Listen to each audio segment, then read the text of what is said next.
Indian premier league IPL 2025 ಉದ್ಘಾಟನಾ ಪಂದ್ಯದಲ್ಲಿ royal Challengers Bengaluru RCB ಮತ್ತು ಕೋಲ್ಕತ್ತಾ ನೈಟ್ ರೈಡರ್ಸ್ ಕೆಕೆಆರ್ ತಂಡಗಳು ಮಾರ್ಚ್ 22ರಂದು ಕೋಲ್ಕತ್ತಾದ ಈಡನ್ ಗಾರ್ಡನ್ಸ್ ಮೈದಾನದಲ್ಲಿ ಮುಖಾಮುಖಿಯಾಗಲಿವೆ.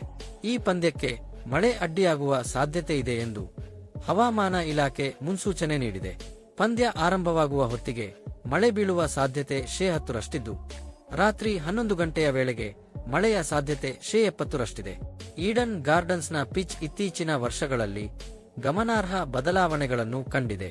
ಹಿಂದೆ ಇದು ಸ್ಪಿನ್ನರ್ಗಳಿಗೆ ಅನುಕೂಲಕರವಾಗಿದ್ದರೆ ಈಗ ಬ್ಯಾಟ್ಸ್ಮನ್ಗಳಿಗೆ ಸಹಾಯಕವಾಗಿದೆ. ಹೀಗಾಗಿ ಈ ಪಂದ್ಯದಲ್ಲಿ ಉಭಯ ತಂಡಗಳ ಬ್ಯಾಟ್ಸ್ಮನ್ಗಳು ಉತ್ತಮ ಪ್ರದರ್ಶನ ನೀಡುವ ನಿರೀಕ್ಷೆಯಿದೆ. ಆರ್ಸಿಬಿ ತಂಡವು ಈ ಬಾರಿ ಹೊಸ ನಾಯಕತ್ವದಲ್ಲಿ ಕಣಕ್ಕಿಳಿಯುತ್ತಿದೆ. ಅಜಿಂಕ್ಯ ರಹಾನೆ ಕೆಕೆಆರ್ ತಂಡವನ್ನು ಮುನ್ನಡೆಸಲಿದ್ದಾರೆ. ಆರ್ಸಿಬಿ ತಂಡವು ತನ್ನ ಪ್ಲೇಯಿಂಗ್ 11ನಲ್ಲಿ ಕೆಲವು ಪ್ರಮುಖ ಬದಲಾವಣೆಗಳನ್ನು ಮಾಡಿದೆ.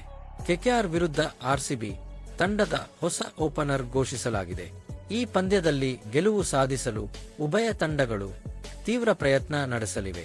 ಆರ್ಸಿಬಿ ತನ್ನ ಮೊದಲ ಐಪಿಎಲ್ ಪ್ರಶಸ್ತಿಯನ್ನು ಗೆಲ್ಲುವ ಉತ್ಸಾಹದಲ್ಲಿದ್ದು, ಕೆಕೆಆರ್ ತನ್ನ ಹಾಲಿ ಚಾಂಪಿಯನ್ ಪಟ್ಟವನ್ನು ಉಳಿಸಿಕೊಳ್ಳಲು ಬಲವಾದ ತಂಡವನ್ನು ಹೊಂದಿದೆ.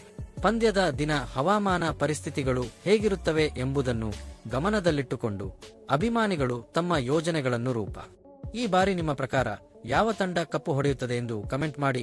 ಆರ್ಸಿಬಿ ಕಳೆದ ವರ್ಷ 2 ಪಂದ್ಯಕ್ಕೆ ವಿರುದ್ಧ ಸೋತಿತ್ತು. ಇವಾಗ ಮೊದಲ ಬಾರಿಗೆ ಮುಖಾಮುಖಿ ಆಗುತ್ತಿದ್ದಾರೆ. ಆರ್ಸಿಬಿ ಇವರ ವಿರುದ್ಧ ಹಳೆ ಸೇಡನ್ನು ತೀರಿಸಿಕೊಳ್ಳುತ್ತದೆಯೋ ಇಲ್ಲವೇ ಎಂದು ಕಮೆಂಟ್ ಮಾಡಿ.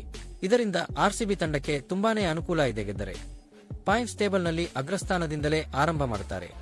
ನಮ್ಮ ರಾಯಲ್ ಚಾಲೆಂಜರ್ಸ್ ಬೆಂಗಳೂರು ಹೊಸ ಕ್ಯಾಪ್ಟನ್ ಒಂದಿಗೆ ಆರ್ಸಿಬಿ ಮೊದಲ ಜಯ ಗಳಿಸುತ್ತಿದೆಯೋ ಇಲ್ಲವೇ ಎಂದು ಕಮೆಂಟ್ ಮಾಡಿ. ವಿಡಿಯೋ ನಿಮಗೆ ಇಷ್ಟ ಆದರೆ ಲೈಕ್ ಅಂಡ್ ಸಬ್ಸ್ಕ್ರೈಬ್ ಮಾಡಿ. ಸಿಗೋಣ ನೆಕ್ಸ್ಟ್ ವಿಡಿಯೋದಲ್ಲಿ ಸಿಗುತ್ತವೆ.